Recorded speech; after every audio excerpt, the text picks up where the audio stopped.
بسم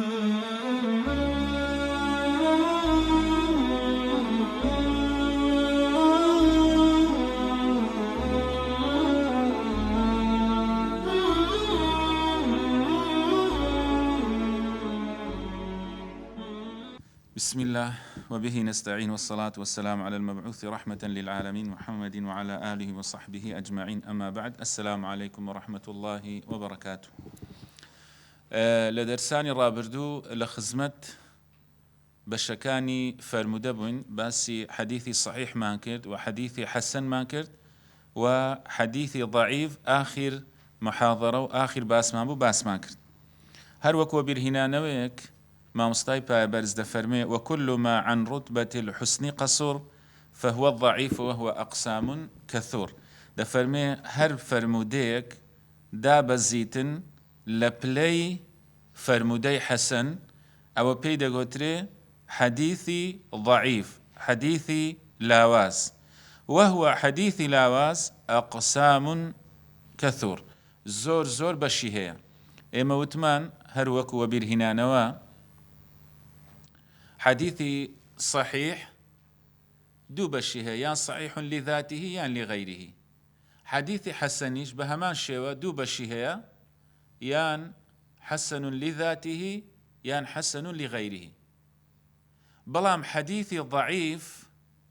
زور زور بشي هي لو براستيش تيجيشتن لحديثي ضعيف واتا تيجيشتن للزوري ني هر الزوري زانستي فرمودا فنو هنريكي تايبتي دوي براستي لا هالسوكوت كردن لقل فرمودا لا وازكان لبرسي اما وتمان حديثي حسنيش وردكاريكي تيدا هيا بلام هشتا ناقاتا فرمودي ضعيف لاواز لبرسي أوندا جرينجا لبرسي هنركي أوندا بيويستا. إن شاء الله بشتوان برب العالمين محاضرة تايبت دكين با مرزكاني كاربي كردني زانايان بو حديثي ضعيف وأو قول الشي دكينو كدلين حديثي ضعيف لفضائل الأعمال لترغيب وترهيب للزهد لورع أما كاري بي دكري بلام لأحكام لعقائد كاري بي ناكري وآية أمزانانيك كاريان بي كردوا برهايو بمطلقي بوا ياخد هنديك شرط مرزيان بودانا أو إن شاء الله محاضرة تايبتي دكين بري براستي بيويستا.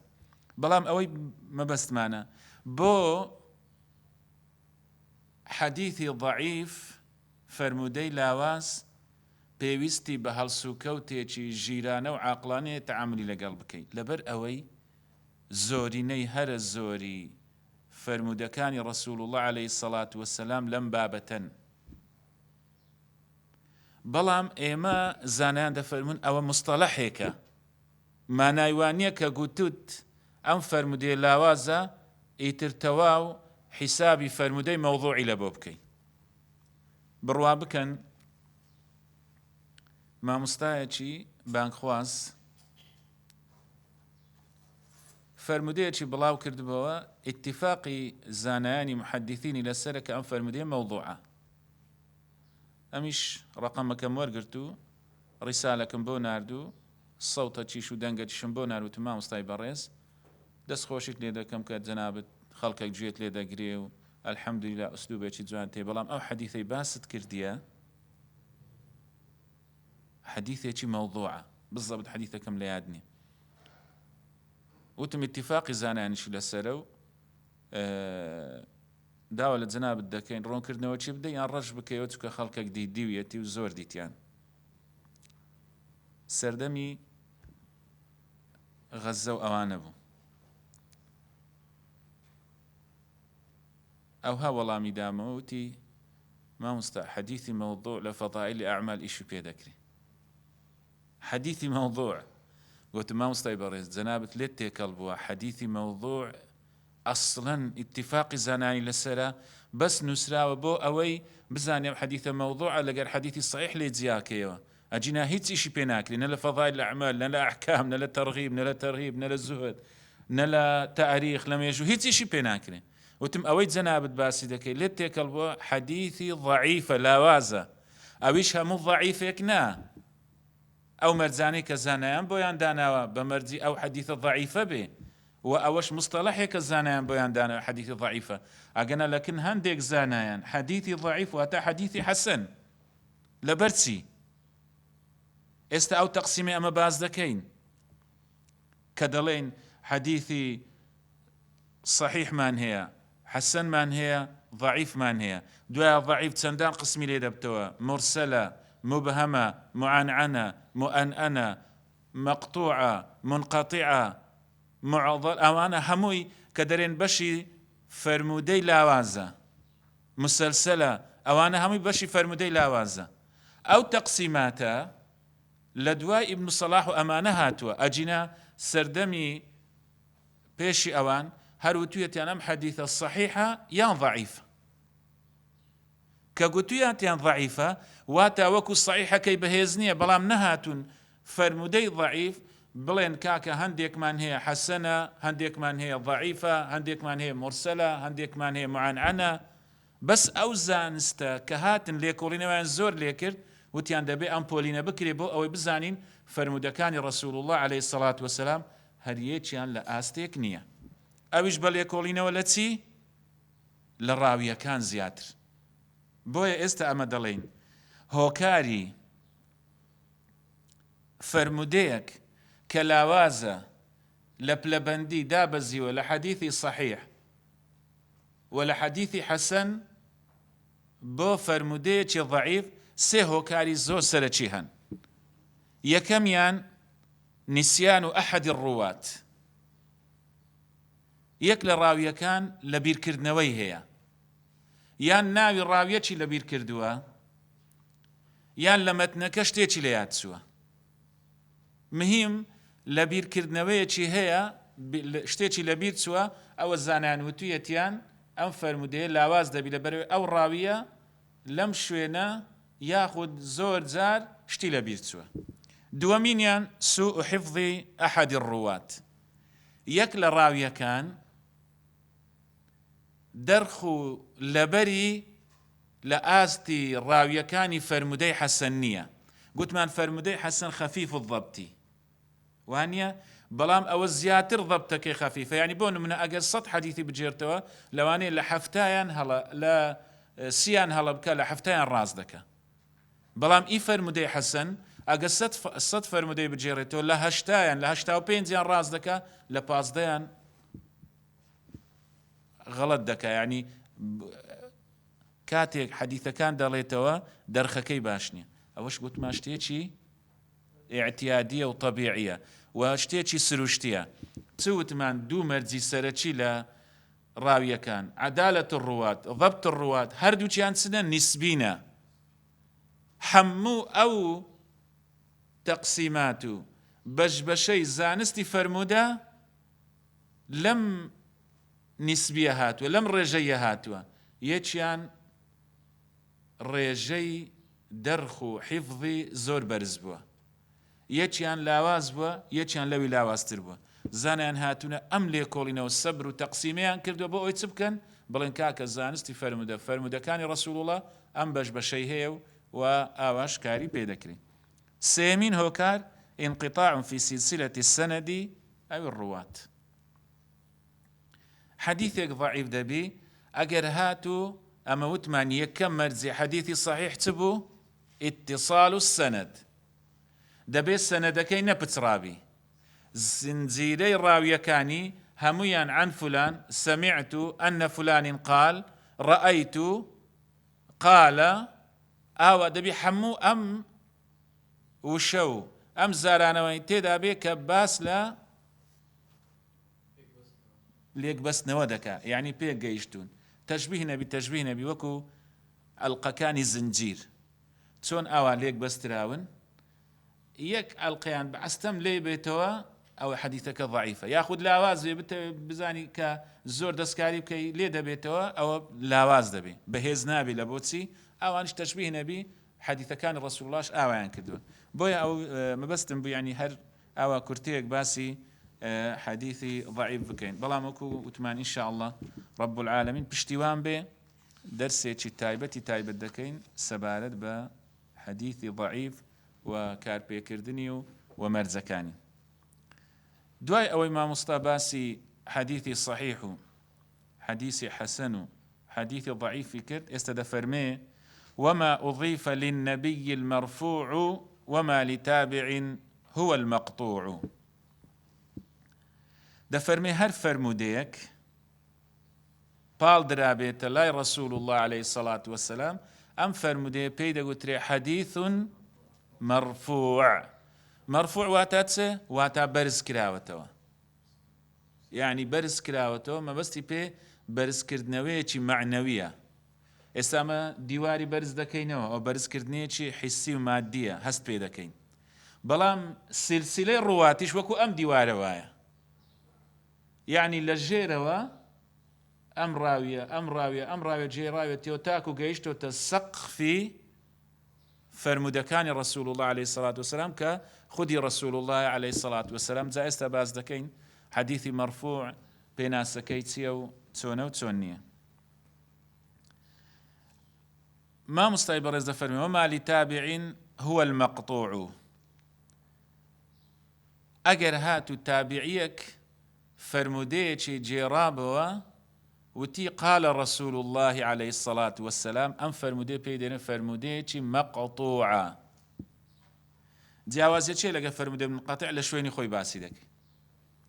ئەمە دوو مستەڵەحمان هەیە لە زانستی فەرمودە، یاخود برێن دوو شێواز. یەکیان قال الصحابي قال رسول الله صلى الله عليه وسلم، أو سمعت رسول الله عليه الصلاة والسلام يقول كذا، أو رأيت رسول الله صلى الله عليه وسلم يقول كذا، أو من السنة كذا، أو كنا في عهد النبي عليه الصلاة والسلام نفعل كذا. أوانا صحابيك وايوتوا أو حكميكي تايبتي هي أو تقريبا وكهاتنا السريبي دقوتري أثر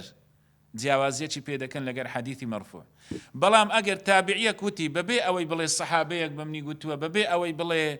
سەنەدەکەی بڵێ ڕاست برێت، تابعیەک بێ قال رسول الله صلى الله عليه وسلم، ئەو پێی دەگوترێ حەدیثێکی مەقطوع، واتە قەطعی تێدایە، واتە سلسلەی ڕواتەکانی باس نەکردووە. جا ئەوە هەندێک دەڵێن لەگەڵ تەشبیهە لەگەڵ حەدیثی مرسەل، هەندێک دەڵێن جیاوازی هەیە، ئەوە شتێکی لەسەر باز دەکەین. مەبەستی حەدیثی مەرفوع چییە؟ ئەوەیە بۆ رسول الله عليه الصلاة والسلام إضافة كراوة وقاستراوة من قوله أو فعله أو إقرار أو صفة من صفاته خلقية كانت أو خلقية، فهو حد الحديث المرفوع. أويه بو رسول الله عليه الصلاة والسلام إضافة كراوة لقسكان نایابەکان و شیرینەکانی،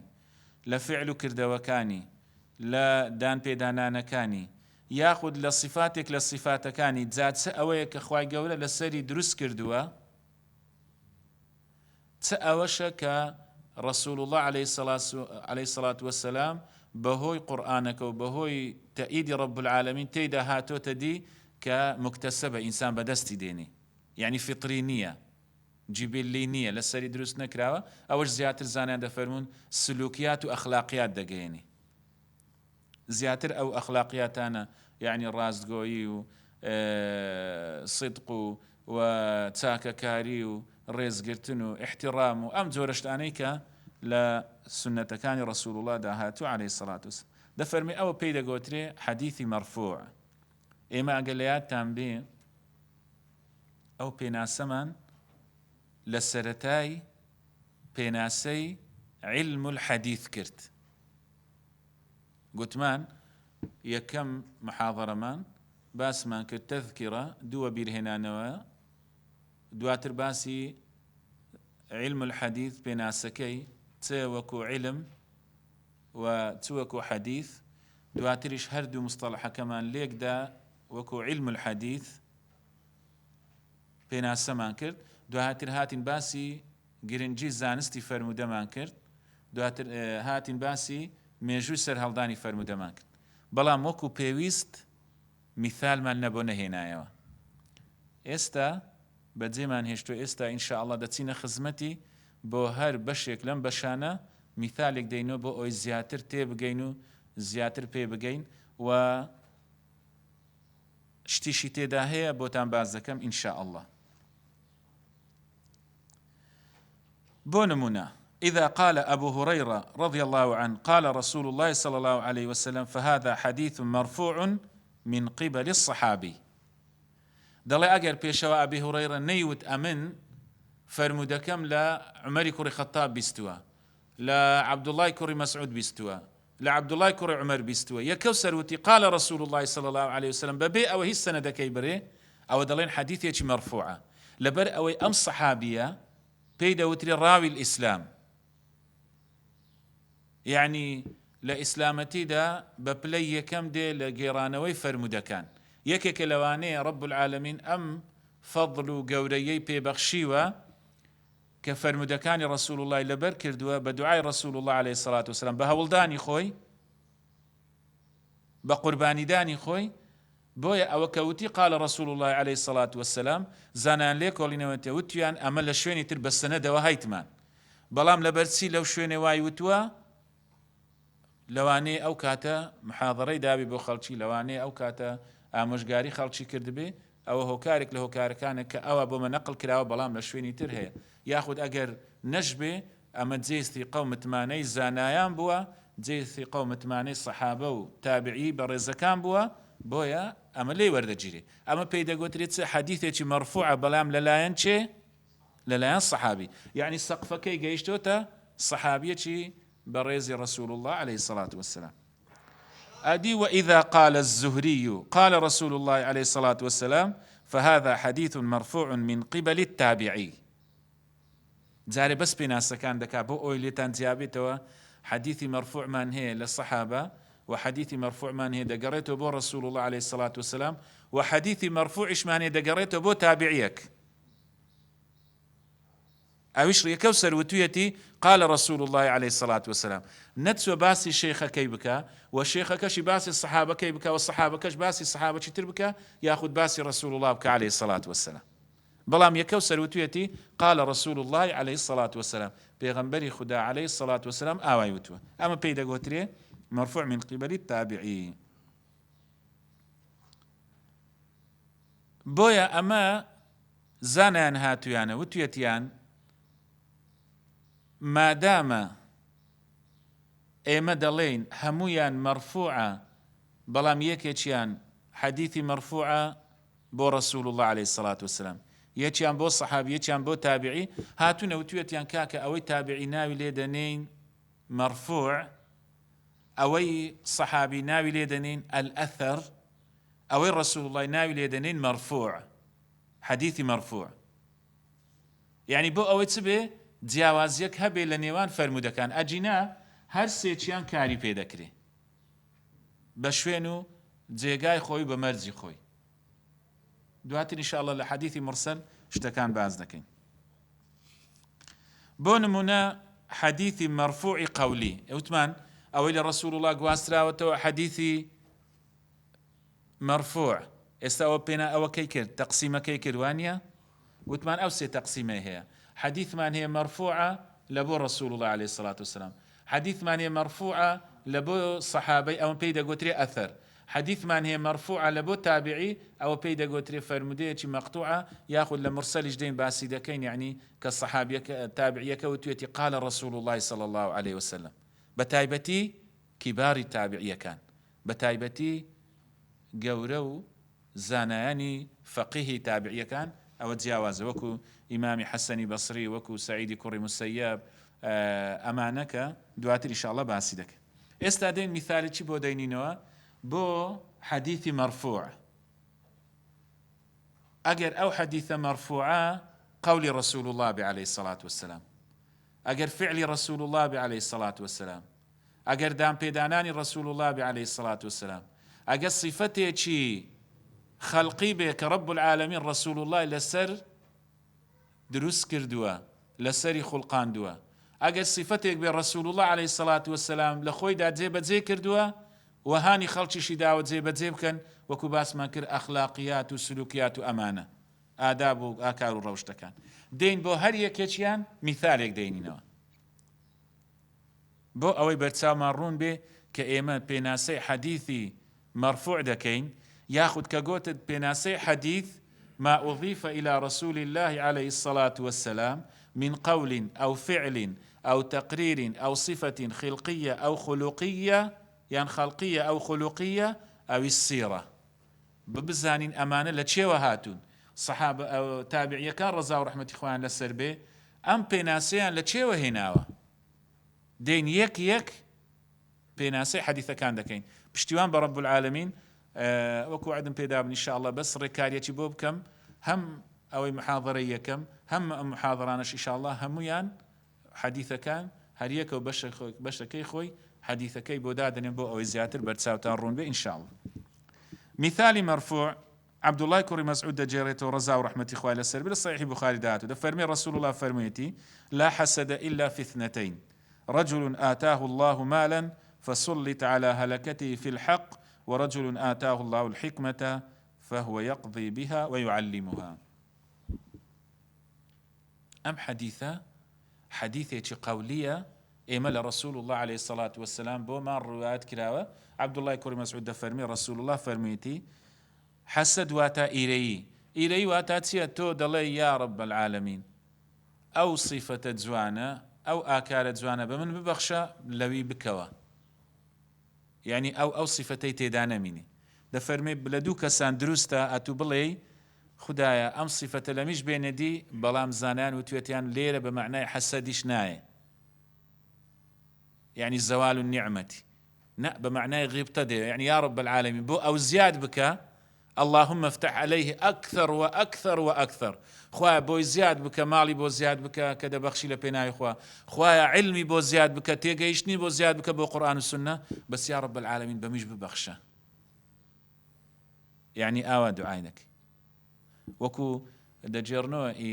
عندك دا عادي أوانا وتويتيان يا الله من هيز دعايك نازم بس يا ربي ما مستغفران تسو دعايك دكا ياخد أو كسباشة تسو دعايك دكا وتشيوي دعايك يعني مش قبول بكي يعني أو بريتيا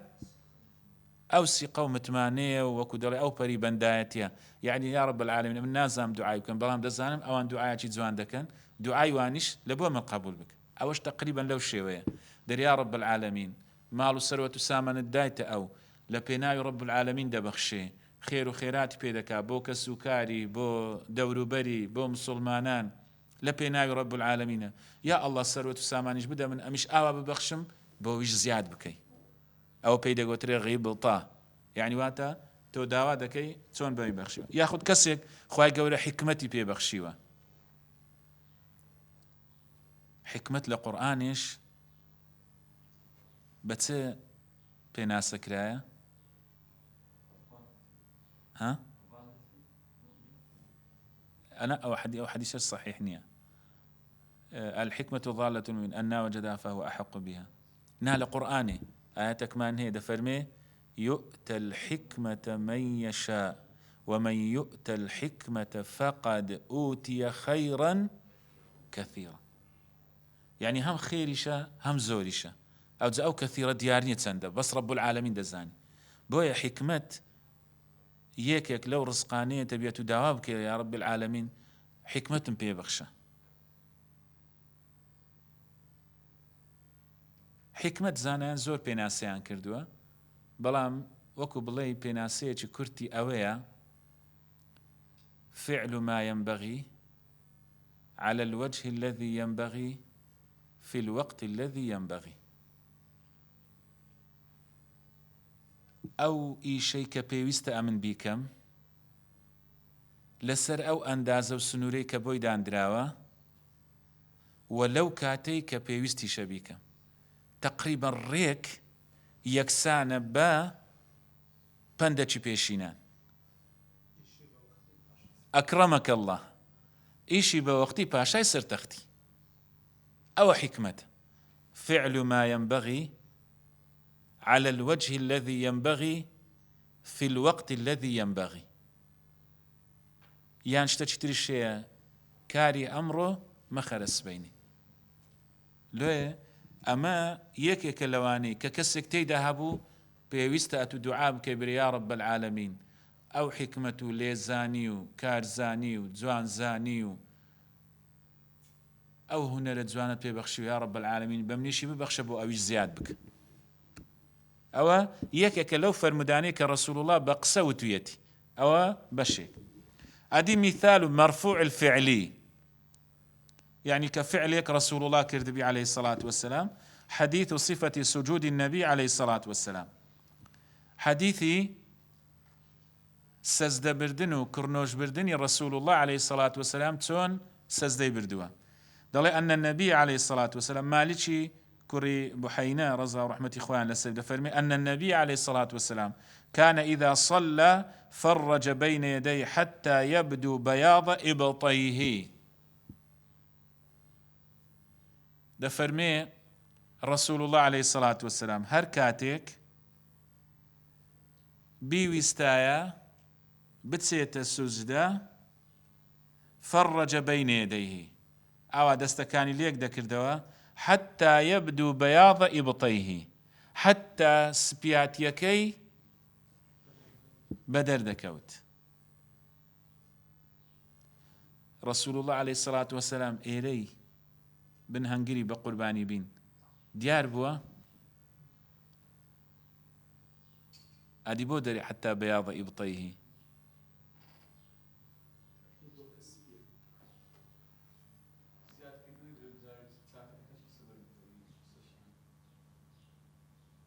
چه دی چی لو دتی؟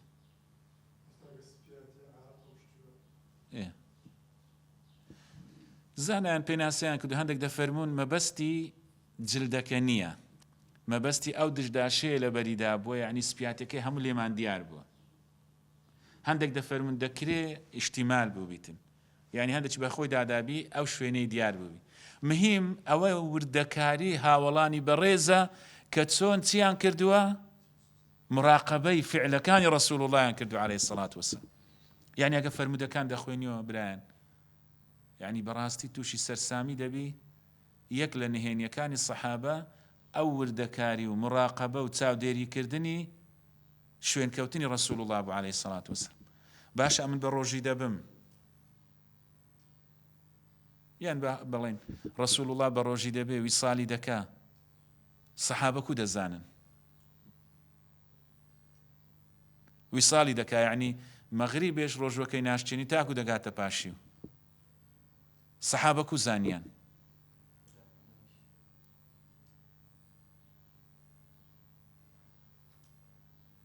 متابعەیان کردیە، چونکە زانیتیان ڕەسوول الله عليه الصلاة والسلام لە شەعبان زۆر بە ڕۆژی دەبی و توێتیان بزانین بۆ ڕۆژوەکەی نەشکان. ئەوسا ئەوانیش لەگەڵ ڕەسوول الله ویساڵیان کرد. دوای ڕەسوول الله هۆکارەکەی بۆ ڕوونکردنەوە فەرمووی ئینەما یوطعیمونی ڕەبی وەیەسقین. فەرمی ڕەب العالەمین خواردنم دەداتێ و ئاویشم دەداتێ. ئەمگە وەکو من نین، لەستم کە هەیئەتی. ئەمگە وەکو من نین، ئەمن جیاوازم لەنگۆ. خوای گەورە خواردنیشم دەداتێ، خۆراکیشم دەداتێ. جا ئەوە زانایان دەفەرمون یان معجزەیەکی ئیلاهیە وەکو معجزەی چێ لە قورئاندا ئەوەی بۆ هاتووە؟ مەریەمە. یان ئەوە ڕەب العالەمین معجزەیەکی نیشان داوە، یان ئەوە شتێکی معنەویە، یعنی عیبادەت وات لێ دەکا هەست بە برسێتی و تێنویتی نەکەی، یان بە تایبەتی بە ڕۆژوبوونێکی متەقیانە و لە خوا ترسانە. دەڵێ سەحابەکان هەر لەگەڵ ڕەسوول الله بەردەوام بوون. دواتر چی هات؟ مانجی ڕەمەضانات فەرمووی وەڵڵاهی ئەگەر پێویست کرد بە لە زیدتوکم، لە بۆم زیاد دەکردن، لەبەر ئەوەی ئێوە بەگوێی منتان نەکرد، ئێوە هەر بەردەوام بوون لەسەر چی؟ لەسەر ویساڵک. ئەوە نهێنی سەحابەکانی ڕەسوول الله عليه الصلاة والسلام. أدي مثال المرفوع إقرارا، يعني مثال حديث كرسول الله عليه الصلاة والسلام داني بيدان راوة دري عن جابر قال كنا نعزل على عهد النبي صلى الله عليه وسلم والقرآن ينزل. دەڵێ ئێمە کاتێک لەگەڵ خێزانەکانمان تێکەڵ دەبووین نەمان دەویست منداڵمان ببی عەزلمان دەکرد وە قورئانیش دابەزی بوو نەهی لێ نەکردین بەڵام دواتر رسول الله فەرمی عليه الصلاة والسلام ئێوە شتێک دەکەن و رب العالمین شتێکی بڕیار دەدا زۆر جار ئێوە وا دەزانن کە عەزل دەکەن ئەم شێوازە لە کردارە جێبەجێ دەکەن لەگەڵ خێزانەکانتان بۆ ئەوەی منداڵتان نەبێ رب العالمینیش تەقدیری وایە منداڵتان هەر دەبێ جا ئەوە دەڵێ رسول الله عليه الصلاة والسلام پێی نەفەرمون وا مەکەن وتیان یا رسول الله مشتی وا دەکەین رسول الله ئیقراری کرد نەفەرمی وا بکەن نەفەرمی وا مەکەن ئەوە پێی دەگوترێ دامپێدانانی رسول الله عليه الصلاة والسلام حتى حديث ترمان هي إقرار النبي عليه الصلاة والسلام للنساء على صلاة الفجر في المسجد يعني كأفرة كان دهاتنا مزقفته ضل دا عائشة فرمي قالت لقد كان رسول الله عليه الصلاة والسلام يصلي الفجر رسول الله نيجي بياني ذكر فيشهد معه نساء من المؤمنات متفلحات في مروتهن ثم يرجعن إلى بيوتهن ما يعرفهن أحد دەفەرمێ هەندێک لە ئافرەتەکان دەهاتن لەگەڵ رسول الله نوێژی بەیانیان دەکرد بەڵام ئەمە چی پێدەرێن ئەوە لەفاحە متەفەلیحات دەڵێ ئەوە لە متەفەلیعات دەیان بەستە لە ئەوەکانیان ڕەبت و شتەکانی خۆیان و وەکو بڕێی لەفاحە و ئەم جۆرە شتانە ثم يرجعن إلى بيوتهن دواتر دەگەڕانەوە بۆ ماڵەکانیان ما يعرفهن أحد یەک کەس نەیدەناسی ئەم حەدیثە بەڵگەی لەسەر چی نیقاب یعنی ئەوان ئەو کاتە خۆشەویش بووە نیقابیان کردووە لە چەی جوانیان بەستیوە یعنی لەوەی کەس نیان ناسیتەوە ئەوە رسول الله عليه الصلاة والسلام دانی پێدانا نەیفەرموو مێنە مزگەوت بەڵام لە شوێنی تر هەمانە رسول الله عليه الصلاة والسلام فرماني كردو بتايبتي لا حديثي كباسي ما نوو مبيتي الشواني ليلة القدر ذاك بوي ام سيرم بيدي يعني بتايبتي ما مستاني آيني يعني نابني لرمزانان وكو بيويست ام سنة زيب كان كتيتا مشاج دكي رسول الله عليه الصلاة والسلام أو هش صالي أو نو صالي كبروجوبوا هم مشواني قدري زندو كردوتا بتايبتي دشوكي كوتاي يكل حديث كان دا عائشة دا فرمي روجت يان رسول الله عليه الصلاة والسلام بيشي بيستي يعني هشت أنا جايج بدا شوي كوتاي رسول الله عليه الصلاة والسلام بخاري وأنا داتو دا فرمي رسول الله عليه الصلاة والسلام لمزقو دمايا ڕۆژێک هاتە دەردەفەرمی ئەخبیە دیتی خێمەیەک لێرە هەردراوە یەکێک لێرە هەڵدراوە فەرمی ئەوە چییە فەرمیان یا ڕەسوڵ الله ئەوەی خێزانەکانتە یەکیانی حەفسە یەکیانی زەینەبێ فەرمی ئال بیڕە تەریدنە ئایا ئەوانە چاکەیان دەوێ فەرمی هەڵیگرن ئەویش وازیهینە ئەو دە شەوەی کۆتایی شەوانی قەدری لە مزگەوتێ زیندوو نەکردەوە بەڵام دوای شەوانی قەدر دوای ڕەمەزان چ مانگەک دێ شەوال دێ دە ڕۆژی تر لە دە شەوی تر لە شەوالی قەضا کردەوە کە ئەو دە شەوەی دانەنیشتوو بەس ویستی زانیان دەفەرمی حکمەتەوە بوو غەڵ بە غەڵ بوو یاخود بڵێ وەکو برێز جۆرێک لە واجب بوون دروست نەبێ کە بزانن واجبە یان هەندێک زانە دەفەرمون وەکو برێی منافەسەیەک لە نێوان خێزانەکانی دروست بوو حەزی نەکرد بگاتە دەرەوە ئەمانە وەکو دەرسێکی داونی کە منیش وازم هینا بەس بۆ ئەوەی فیتنەکە دروست نەبێت زۆر فقی تێدا ئەم حەدیثە بەڵام وەرە یعنی لە حەدیثێکی تر دا عایشە دەفەرمی والله خێزانی ڕەسوڵ الله بۆ ناوی ناینی دەڵێ لە مزگەوت دەمانەوە شەو نخونیان دەکرد لە ژێریان تەست هەبوو تەست ئێمە پێی دەرێن تەشت پێی دەرێن تەشت دەرێت تەست هەبووە لە ژێریان خوێنی لێ دەچۆڕایەوە ئەو ئافرەتە لە ناو مزگەوتی دەمایەوە خێزانەکانی ڕەسوڵ الله عليه الصلاة والسلام ئەدی کا مامۆستایانی ئاینی جارێ باسی خەڵکی هەناکەم بۆ مزگەوتەکان نابینی ئەوە بەو قەڵەباڵغیە بەو شعار و دروشمەی ببینی ینی ئەو ڕەسوول الله عليه الصلاة والسلام خێزانەکانی لە مزگەوت ماونەوە بە تایبەتی ئەم سێ چوار ساڵەی مزگەوت کراوەتەوە لەسەر پشتە یعنی کەم دەبینی مامۆستایەک یا تاقی بین لە 20 مانجێ بمینێتەوە یاخود لە دوای 20 بمینێتەوە ئەدی ئەو سنەتی ڕەسوول الله نی عليه الصلاة والسلام لۆیە بەڵام لێرە ڕەسوول الله عليه الصلاة والسلام ڕێگەیدان کە بێنە مزگەوت نوێژی بکەن و بگەڕێنەوە. مثال المرفوع فيه صفة خلقية للنبي عليه الصلاة والسلام صفتك كرب العالمين رسول الله لسر دروس كردوا لسر خلق كردوا. جعيد الله سمعت السائب يقول ذهبت بي خالتي إلى رسول الله عليه الصلاة والسلام ئای چەندە بەختەوەر بووینە کاتێک ڕەسوول اللهیان لەناو بووە حەی یورزەق و ئێمەش چەندە بەختەوەرین کە ئێستا حەدیثەکان لە بەردەستماندایە جێبەجێ بکەین بەڵام چەندە شەقی و بەدبەختین کەواز لە حەدیثەکانی ڕەسوول الله بێنی عەلەیهی سەڵات وسەلام بچین بەرنامە و شتێکی تر لە بۆ چارەسەری نەخۆشیەکان و دەردەکان و ئەو جۆرە شتانمان بەکاربین بەداخەوە. دەڵێ خالم بلكم مني برد بولاي رسول الله عليه الصلاة فقالت يا رسول الله إن ابن أختي وجع وتي كري خشككم نخوشيتي هي فمسح رأسي ودعا لي بالبركة دلي رسول الله عليه الصلاة والسلام دستي بسري داهنام ودعاي بوكردم كرب العالمين بركات بيختا تمنمو بركات بيختا صحة تندرستي ثم توضأ فشربت من وضوئه دوای رسول الله عليه الصلاة والسلام دەست نوێژی شوشت بەرماوەی دەست نوێژەکەی من خواردومەوە ئەو لە صحیحی بوخاری ئەوانەدا هاتووە. وقمت خلف ظهري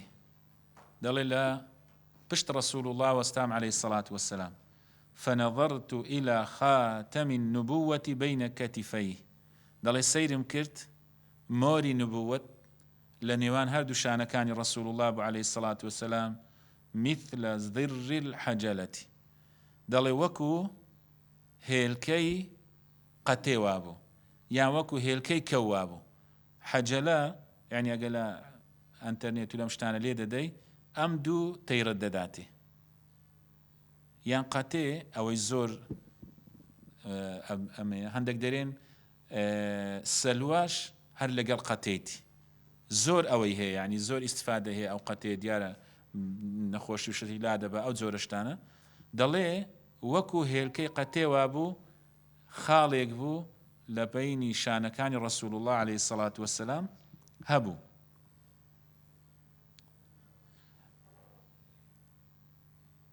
ابن حجر ڕەزا و ڕەحمەتی خوای لەسەر بێ دەفەرمێ زیاتر لای چەپەی گرتبوو دەڵێ حکمت چییە بۆ لای چەپەی گرتبوو لە بەرەوەی دڵیش لە لای چەپەیە خاتم النبوەش نزیک بۆ لە دڵی یعنی ئاوا ابن حجر ڕەزا و ڕەحمەتی خوای لەسەر بێ زانانی تریش محەدیثەکان ئاوا چاودێری سیفەتەکان و خلقەتەکانی رسول اللهیان کردووە عليه الصلاة والسلام. لە ڕوایەتێکی تر لە صحیح مسلم داهاتوە جابری کوڕی سەمرە دەفەرمێ من مۆری نبووەت یاخود خاتەمی نبووەتم دیت لە نێوان شانەکانی رسول الله عليه الصلاة والسلام غدة حمراء واتە وەکو برەی خاڵێکی سۆر وابووە مثل بيض الحمامة وەکو هێلکەی کۆتر وابووە. ئایا ئەمە سنەتی رسول الله عليه الصلاة والسلام؟ سنەتی رسول الله عليه الصلاة والسلام بەڵام وەکو باسمان کرد ئەمە لە سەرمان واجب نییە بچم خاڵێکی لێرە بکەم بڵێم ئەمە شوێن پێی سنەتی رسول الله دەکەم عليه الصلاة والسلام بەڵام ئەگەر کەسێک خاڵێکی لەوێ بوو ئەوە سنەتێکی رسول الله تێدایە خلقەتێکی تێدایە ئەوە دەبی دڵی پێی خۆش بی. جا ئێستا کێشەی ئێمە لەگە دژە سونەکان ئەم دوو شتە لێک جیا ناکەنەوە. ئێستا دێن ئەوتریش باز دەکەم زەبان مثال المرفوع فيه صفة خلقية للنبي عليه الصلاة والسلام أما صفتك رب العالمين رسول الله لسر دروس كردو خلق كردو صفتك ترمان هي رسول الله عليه الصلاة والسلام بو خوي جێبەجێ کردووە و بانگەوازیش کردووە و خەڵکی هانداوە کە ئەم صفتە جێبەجێ بکەن ئاکار و ڕەوشتێکی جوانە. عن ابن عباس رضي الله عنهما قال كان رسول الله صلى الله عليه وسلم أجود الناس، وكان أجود ما يكون في رمضان حين يلقاه جبريل، وكان يلقاه في كل ليلة من رمضان فيدارسه القرآن، فلرسول الله عليه الصلاة والسلام أجود بالخير من الريح المرسلة. بخشين، إنفاق، إعطاء، أو أنا هم معنى بخشين ده بخشي تو ببخشي لبيناي رب العالمين أو الصفة يجي جوانا. دلي رسول الله عليه الصلاة والسلام لهمك الزياتر مالي بخشيوه، لهمك الزياتر كاتي بخشيوه، لهمك الزياتر خوشويستي خوي بخشيوه بزانان هاولاني بريس.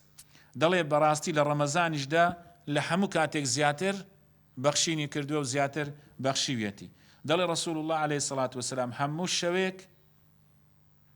جبريل دهات قرآني بيدوتوا، بلام لو صاليك رسول الله عليه الصلاة والسلام وفاتي فرمو دو جار هات أو بلغي لسرويك قرآني إقرار كرد. دلي رسول الله عليه الصلاة والسلام أجود بالخير من الريح المرسلة. تون رشبايك دي أو رسول الله خيري دك لتسندان فرمو دي ترهاتو.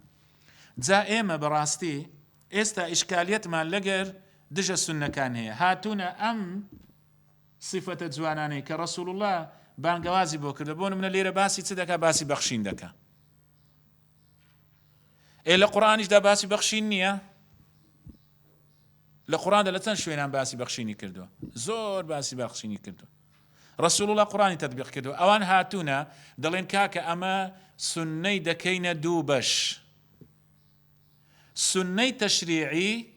والسني غير التشريعي. واتا سنتك من هي أحكام الشرعية ودبي أمد زي بكين أزرو باداشي لسر وردقرين. بلام سنتك من هي غير التشريعية واتا لايني بشري ومروفاياتي بيغنبري عليه الصلاة والسلام. أما تصدقين أم فرمودانا دلين تيا أم فرمودانا ملزمنينا ياخد زي بكين أزرو باداشتي لسرنية هاتونا هردو چان تيكال كردوا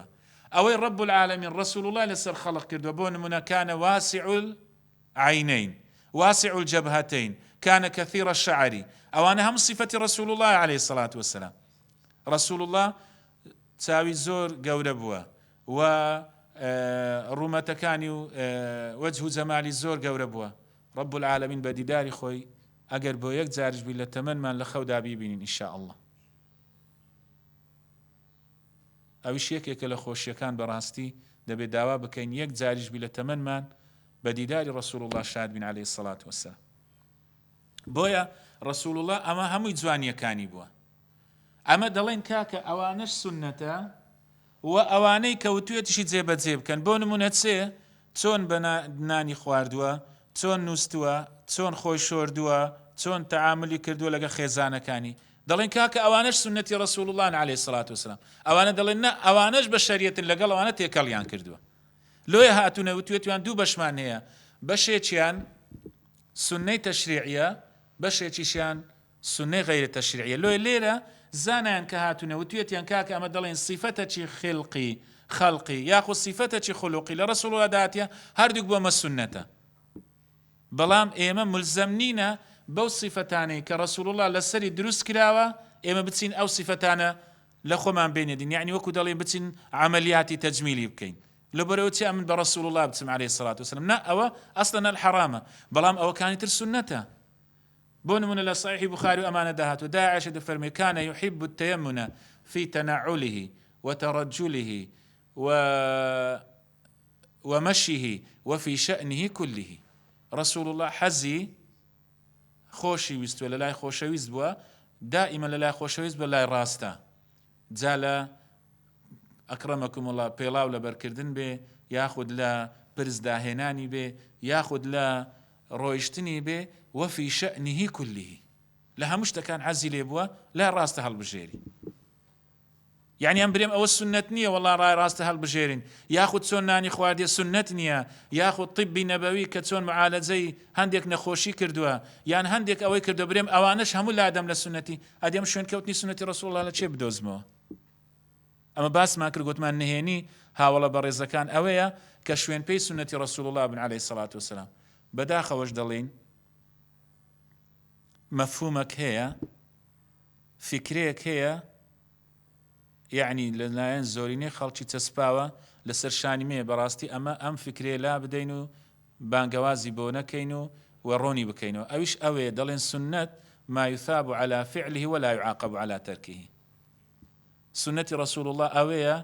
کە پێناسەکەی کە ئەتوو ئەگەر کردت ئەجر و پاداش وەردەگری، بەڵام ئەگەر نەتکرد سزا و عقابی لەسەر نییە. نە،